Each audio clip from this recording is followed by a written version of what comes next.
Welcome back, ladies and gentlemen, boys and girls, cats and kittens, to the show that we call The Life of Caesar. The Caesar that we are talking about at the moment is a man by the name of Vespasian, Ray. Yes. We're mostly talking about his eldest son, Titus Vespasian.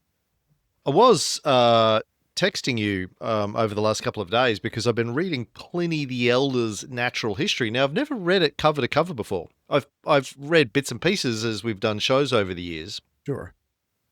But I decided just to read it cover to cover. For the fun of it. And I'll tell you the story. All right. Have you ever heard of a guy called Herman Obert? Obert. Think so. Do tell. Tell more. Hermann Obert was a Austrian, German, Transylvanian rocket scientist. Right. Sorry. Probably a vampire. Right. In the early 20th century, 1923, I think, he published his first book on rocketry. It was called Space Travel Using Fuel-Powered Rockets or something like that. He's basically the father of rocketry as we know it. He wrote this book. He explained all of the physics. It's a very sort of physics, maths heavy book where he explained rockets. He did his PhD or something in Germany on rockets at a time when most people believed that he was batshit crazy, that you couldn't send anything up into space. That was madness. Right. And he had read Jules Verne as a kid and, got obsessed with rockets as a kid. Mm-hmm. And so he wrote this book and basically started the whole rockety thing. Later on, he had a student called Werner von Braun, who you may have heard of. Maybe. And 2 times. Yeah. And so this is how my brain works, right? Mm-hmm. This won't surprise you or my wife, but right. So I've been reading the Bond novels. Of course. I was reading Moonraker Mm-hmm. this week. It's the third Bond novel. In it, the villain is a guy called Hugo Drax, who I'm pretty sure Elon Musk read this book when he was a kid and go, that's who I'm going to be. It's my hero. Hugo Drax. Right. Yeah. Yeah. This guy is a shady businessman who decides he's going to go into the rocket business. Mm-hmm. And he's having a conversation with Bond at one point after Bond's beaten him at bridge. And then Bond goes to be his security officer for reasons that I won't go into.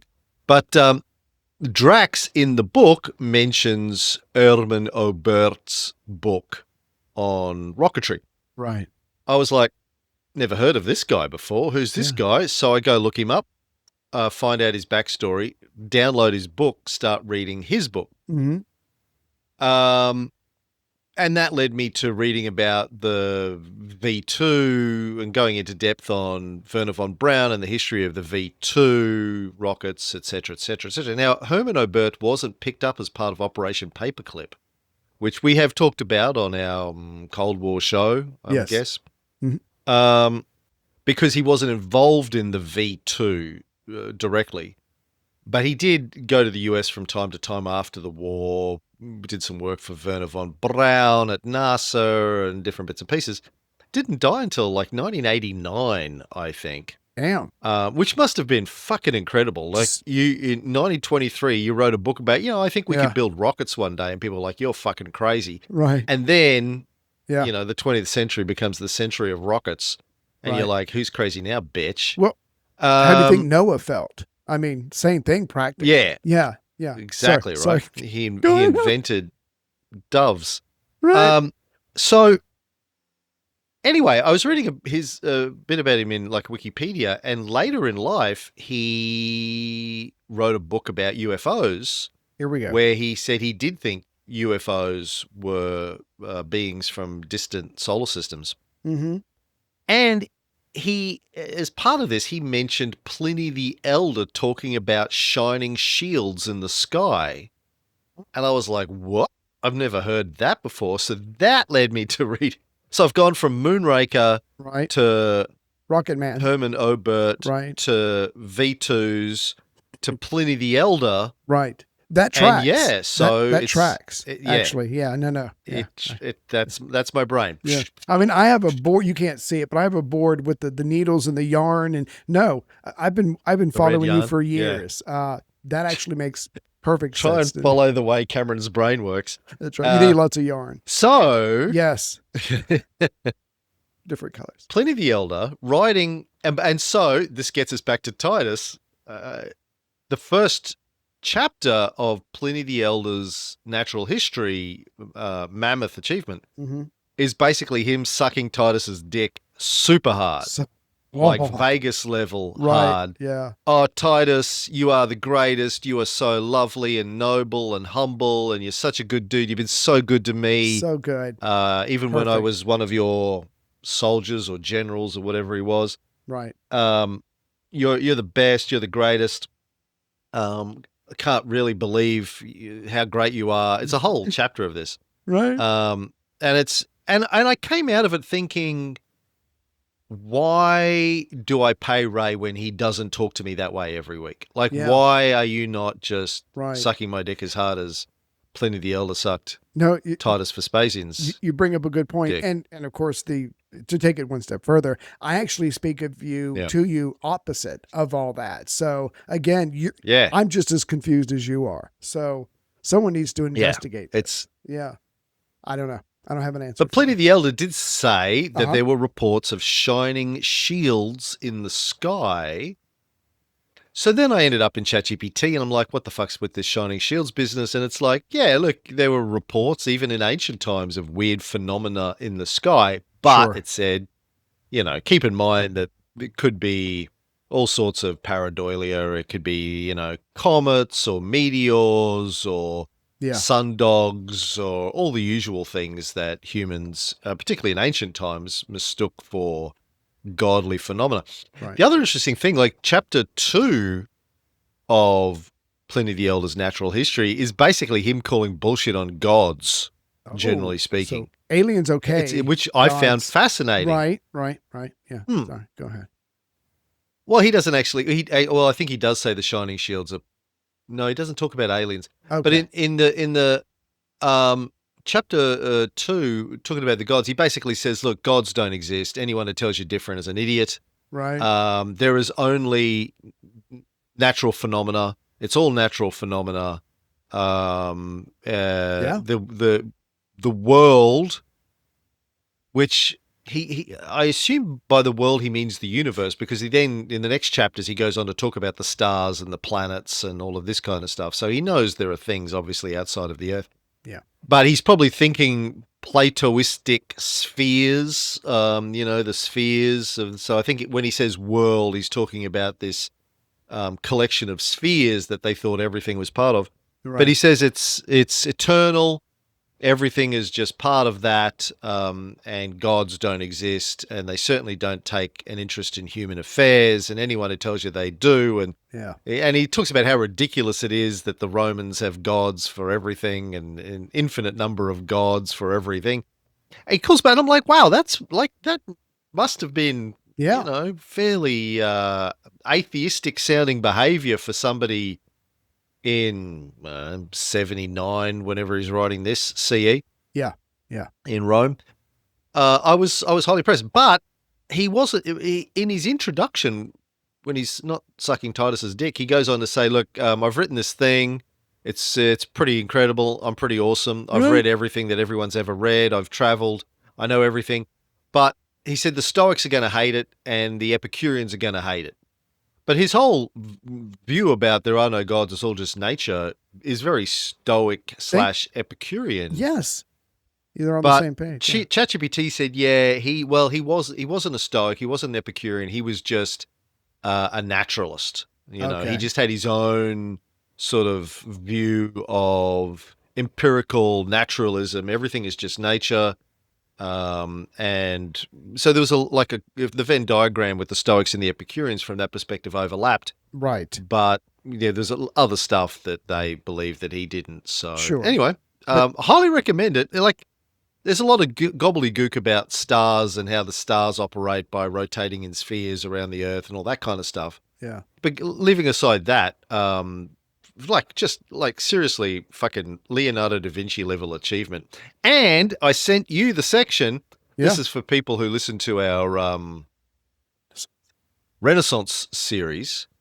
When we talked recently, actually, I don't even know if this episode's gone out because we're so far behind in publishing because the guy who's our editor is so fucking he needs to lazy. Work on that. Yeah. You know, I mean, there are other words, but we can. I sent him a text going, why hasn't this been edited yet? And he goes, really? I thought we were up to date with that. I'm like, really? You just think you don't have a task list? He goes, I do have a task list. I just don't look at it. Right. Which is a fair rebuttal. Anyway. Go ahead. We did an episode of the Pietà, the famous statue of Michelangelo, where Mary is holding the dead body of Jesus, who somehow looks older than her. Right. No, it's timey-wimey, Doctor Who-y shit. And he carved across her boobs on a sash. Michelangelo was doing this. Yes. Not doing her, not her, although because he was gay. Right. He would have been doing Jesus and she was if he had the option of the two. Yeah. So, yeah, well, she wouldn't have been if I was around, I tell you. Not based on that sculpture. She was tight. And we talked about why he wrote was doing this, not did this. Right. He was 24, by the way, when he sculpted this fucking thing. And it's in the Vatican. If you've been to the Vatican, you've probably seen it. Yeah. We saw it on our last trip to the Vatican. Licked it. And I talked on the show about how the ancient Greek painters, sculptors would say something similar to that. Apelles was doing this. Mm-hmm. And that turns up in the fucking first chapter, in the introduction chapter to Pliny's Natural Histories, his duck-sicking to Titus. He says, this, I like the ancients, like Apelles, would like to say that I was doing this because it means that it's a work in progress. It's, it's open to feedback. If you think it could be improved, nothing is a finished work of art. Great works of art are not completed. They're just, you run out of time and you have to hand it in kind of thing. They're just neglected or they're abandoned. That's the thing. Orson Welles said, great works of art are never completed. They're just abandoned. So yeah, like it turned up in this. I was like, holy shit, that's the thing. We were just talking about a Michelangelo. Pliny is going there. Michelangelo probably got it from Pliny. Yeah. Fucking man. It's all connected. It's all intersections. Yeah. Herman Oberth, James Bond, Pliny the Elder, Michelangelo, Apelles. Yeah. Shit. I would like to think of our various. It's exhausting being in my brain. It's not that easy listening to it. Anyway, I would like to think of our various podcasts as the ultimate three-dimensional evidence board with the pens and the yarns. It's all connected. Yeah. Everything's built on everything else. And we're here to tell the story. If I may, real quick, after your 13-minute monologue, let's go back to the aliens for a second. It doesn't matter if there are aliens or not, because by the time that everything's so far away from us, this is me just because I have a temperature of 102, so I don't care. Everything's so far away from us. They would be, no, they're so far away from us that it won't matter. They'll either be gone or we'll be gone by the time we could possibly know of each other, unless they get a really fast ship. It doesn't matter. So I've just closed down an entire branch of science. But hey, keep looking if you want to. If you get those government grants, more power to you. That's all I have to say. I don't think it's science, really. Yeah. Hey, you were in New York this week. Yes. How was that? That was fine. We just went for a couple of days. Did Times Square, took in a Broadway show, ate at some fine what did eateries. You see? What did you see on Broadway? The Great Gatsby.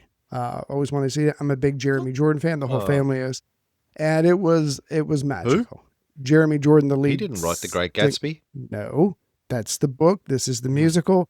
He played the lead role. So anyway, so we had a wonderful time. You're a fan of a musical performer.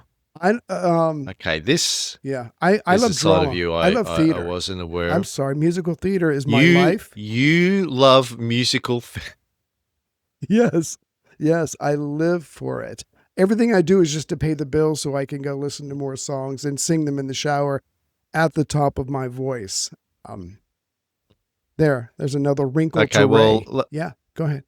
Let's go. Sing me your favorite song from the musical version of The Great Gatsby. My God, I barely got a voice, and you want me to talk for 2 hours, and I'm supposed to sing. I know the Newsies, but I know the Newsies better. But when I tell you what, give me a week, and I'll sing you whatever you want. How's that? Just let me heal a little bit. Yeah. Ray Harris, musical theater fan. Yes, geek, if you will. That is a musical theater geek. What's your favorite musical? Like, if you had to pick one, what God, would it be? It might be Newsies. Mamma Mia is pretty nice, but probably Newsies. I don't know if I had to guess. How am I just learning this? I try to hide it because you're such a goddamn manly man. You're an Australian, which is like 75% testosterone. I was afraid to tell you, but again, I'm very sick. I don't care. I could die tonight on air. So I just thought I'd share that. You know that when I was 15, 16, I was starring in musical theater, writing musical theater. So come on, if there's anyone that's, you should sympathize. Yeah, but I didn't know that until semi-recently, given the totality of our relationship. Yeah, you mentioned it a couple months ago or something like that, maybe a half a year. Anyways, so 13 years ago. Every 12 years, I like to share a new petal that is the rose of Ray. So, and that's this one for the 12 years we've been doing this show together. Yeah. 12 years. Yes. So anyway, and I just learned this about you. Musical theater nerd. I'm complex. Wearing a very fetching black turtleneck today, I must say. It makes you look like Steve Jobs. You got the little beard. Yeah. You know. Retaining the heat. Yeah, you need to get the round glasses. I'll work on that. Yeah, I'm just trying to hold it in the heat. Anyway, maybe we should talk about that Titus guy you were talking about earlier. We're 17 minutes in. I don't know why we should bother getting to it now. Let's just go ahead and end the episode now. Okay. We'll do it next time. Yeah, that's it. Thank you for coming, everybody. Until next week. Yeah. Oh, fuck me. Honestly, if people are listening to this, your lives they want this stuff. They do. These are the hardcore. The Siege of Jerusalem. Yes, please. This is where we're at. The Siege of Jerusalem. So we're still in Jerusalem. It's 70 CE. We'll try not to get this confused with the Renaissance episodes we've done about Jerusalem recently. They kind of blend in my head. Yeah. But things have gone from bad to Jesus Christ, I can't believe it gets any worse than this territory. Right. For the Jews. Over 1 million Jews for the Jews. Trapped in the city. Only about 30,000 are actual fighters. Yeah. The rest, civilians, women's, kids, elderly people. Mm-hmm. Podcasters. And the zealot commanders, absolute pricks hoarding all the food for themselves. The worst. Like Winston Churchill in World War II.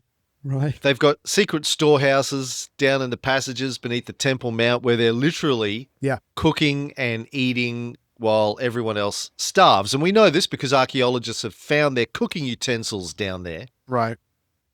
Now, look, I understand that in a war, you need to make sure your soldiers have nutrition and have their stamina and their energy. But when people are starving and dying, to go, sorry, you can't have food. We need to eat. We're the soldiers. Does that make you a psychopath? Probably not. But in order to make those sorts of decisions, there's got to be something about you that enables you to just let kids starve to death while you're chewing down on a roast lamb. As Ricky Gervais says in one of his jokes about it, if he had a child, he would be a prick because Ricky's so rich. He goes, "Not my problem, son. That's yours." But as we're going to see later on, either in this episode or the next episode. The rebel leaders know they have broken every fucking rule, international and national, and what they've done against the Romans, that if they are ever caught, if this war ever ends in a Roman victory, they're going to be tortured for a very long time and then executed. And so that's just the price of doing business. I have to do whatever I have to do to survive, because I can only imagine how gruesome my end will be. So, yeah, no, they're going to do what they got to do to survive, and fuck them kids. I don't know if that's a direct quote, but I think someone probably said it somewhere along the way. Like Donald Trump, who literally said... Oh, sorry. Go ahead. Yeah. No, well, that too. Fuck that woman, let it got shot in the head. Right. Said if we lose the midterms, yeah, we will get impeached. Who's we, motherfucker? Yeah, they'll come after us. Yeah. That's your ass. Yeah, anyway. Sounds like a you problem.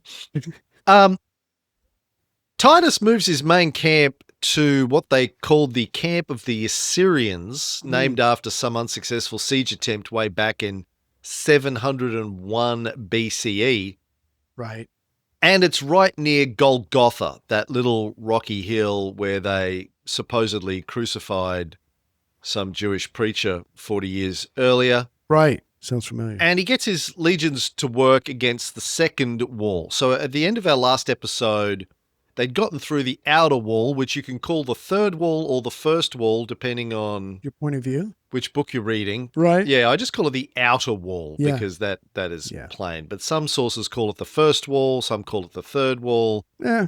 It's the outer wall. And we did say that he'd made a dent in the second wall, but I need to go back a step before we get to that. Right. But the second wall is way more solid than the outer wall, the middle wall. It's 60 feet high, another 60 feet of foundation underground. Damn. Thick as a house. Right. Built by Herod the Great, with stones fitted so perfectly they didn't even need mortar. Yeah, that's union work right there. How you do that? Yeah, I don't know. Yeah. They brought in the best, Jerry. Teamsters. Right. Yeah, it's amazing. But like 60 feet of foundation underground, I can't imagine. I assume to stop people tunneling under the wall very easily. And just a foundation. You try and tunnel under it. Yeah. More rock. Yeah. More rock. Yeah. But Titus has the 15th Apollinaris with a giant ram, and they're pounding at it like D'Angelo and your wife. Just not. Oh, but did you listen to the thing I sent you? The Anthony Bourdain thing? How did you send it? No. I'm sorry. I apologize. Oh, WhatsApp, I think. Oh, sorry. So on my trip to Bundaberg, on the long drive, 5 hours either way, I was listening to the audiobook of Anthony Bourdain's first book, Kitchen Confidential. And he has a whole chapter where he basically talks about what the culture's like inside of his kitchens. And he says, basically, it's just constant swearing and jokes about who's taking it up the arse, who's fucking whose wife, right. Who's got the biggest dick. It's like full of homoerotic, sexual innuendo, blah, making up stupid nicknames for each other based on how much they take it up the arse and their dick size and blah, blah, blah, blah, blah. And I was like, you and I missed our calling, dude. Yeah. We should have worked in a kitchen. We're chefs. In a kitchen. We should be chefs. Yeah, we're basically. Yeah. Actually, chefs, when I was a teenager in high school, I had a job in a kitchen at a Holiday Inn. And it turns out, it took me a while to figure it out. Everybody but me, they were all sleeping with each other.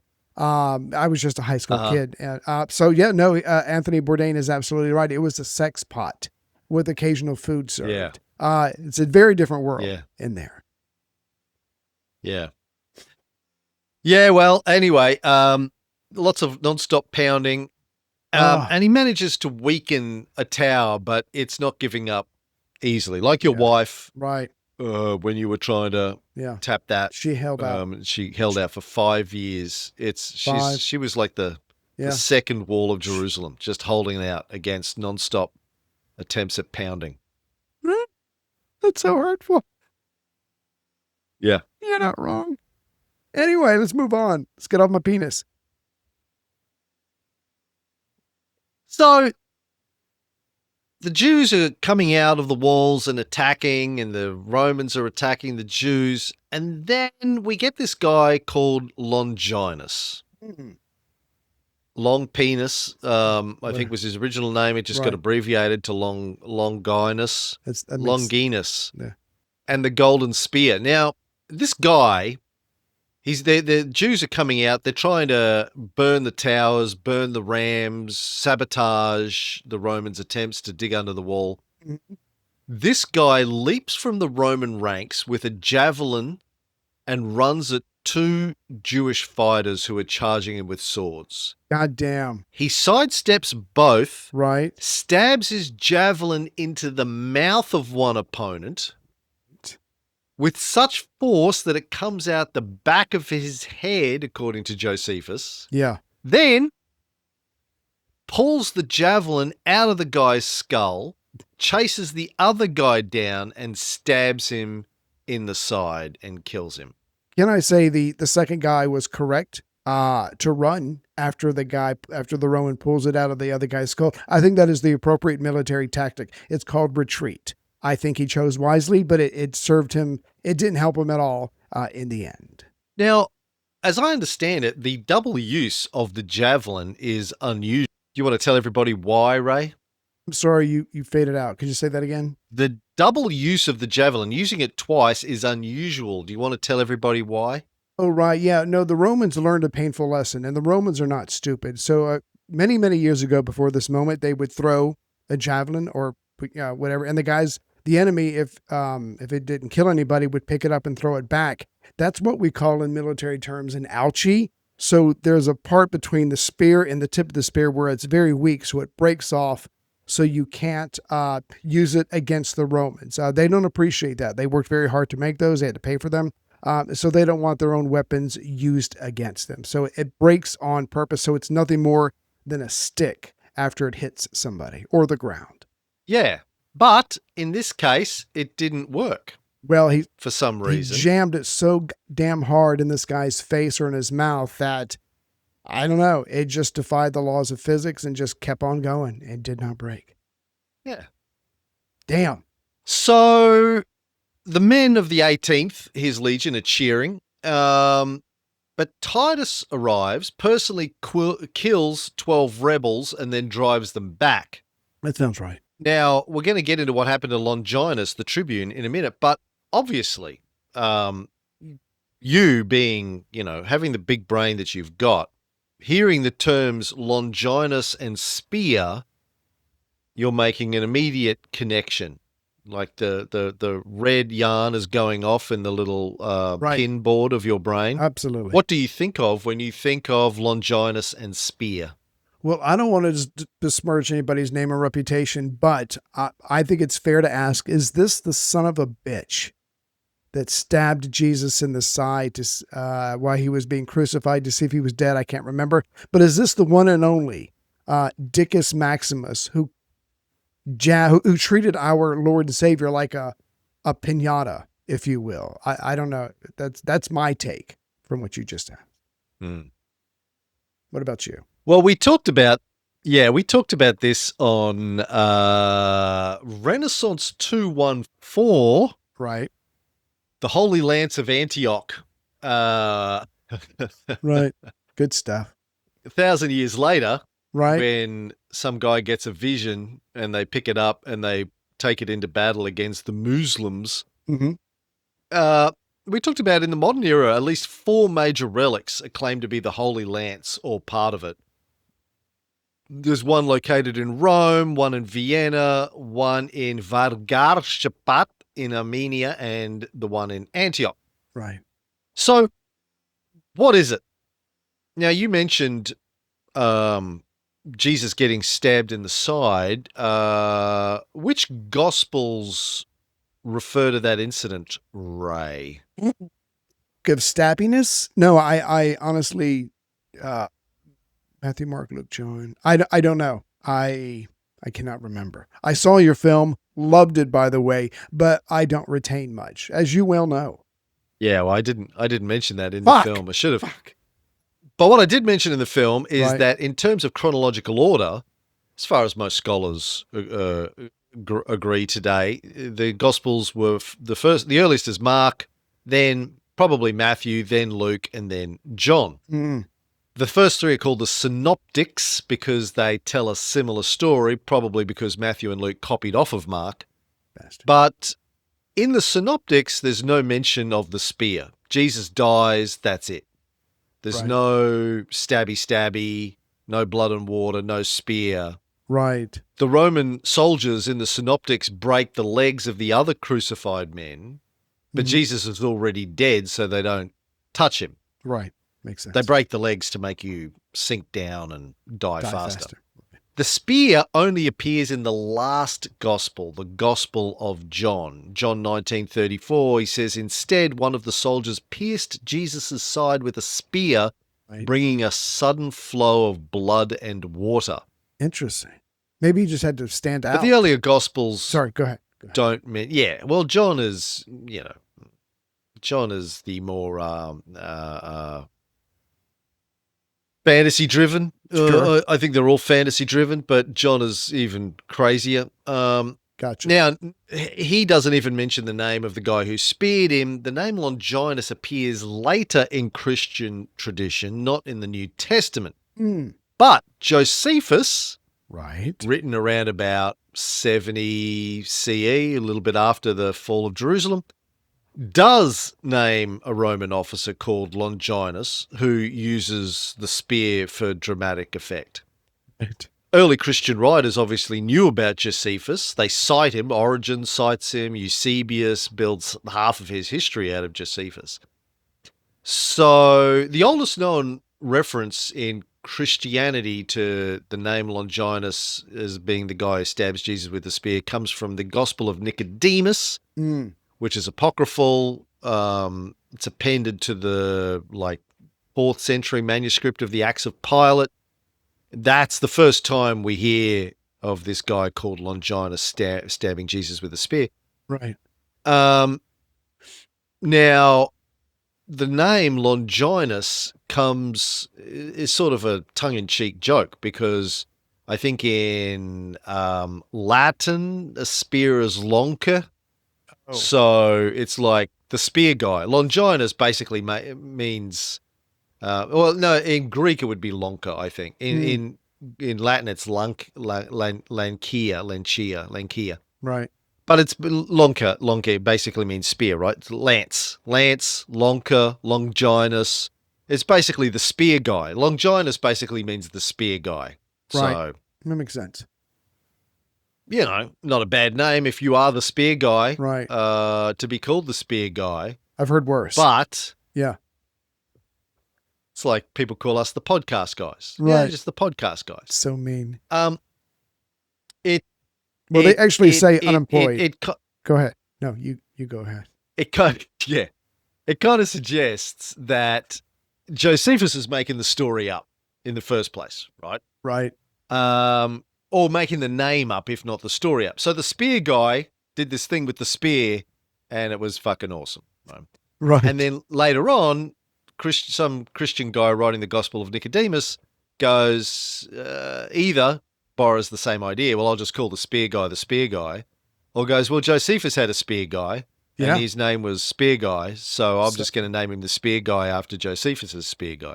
Makes sense to me.